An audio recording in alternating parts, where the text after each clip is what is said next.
Oh, has he got a bit of a bat? Yes, they're celebrating. দর্শক হায় রে হায়, অবিশ্বাস্য বিরল রেকর্ড করলো দুর্বার রাজশাহী। রংপুরকে কাঁদিয়ে নতুন ইতিহাস গড়ে ম্যাচ জিতলো রাজশাহী, পয়েন্ট টেবিলের যে সমীকরণে সরাসরি ফাইনালে। দর্শক বিস্তারিত জানুন পুরো প্রতিবেদনে। বিদেশি খেলোয়াড়দের ম্যাচ বয়কটের দিনে আগে ব্যাটিং এ নেমে ব্যাটিং বিধ্বস্ততায় পড়ে দুর্বার রাজশাহী।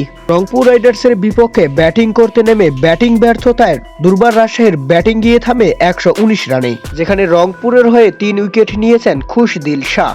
2টি করে উইকেট পান মোহাম্মদ সাইফুদ্দিন ও রাকিবুল হাসান। জবাবে ব্যাটিংয়ে এদিন রাজশাহীর বোলারদের সামনে যেন দাঁড়াতেই পারল না রংপুর।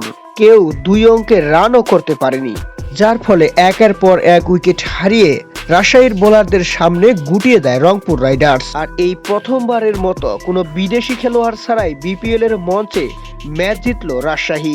এ ম্যাচ জিতে দুর্বার রাজশাহী 10 পয়েন্ট নিয়ে সরাসরি সুপার 4-এ পা রাখলো।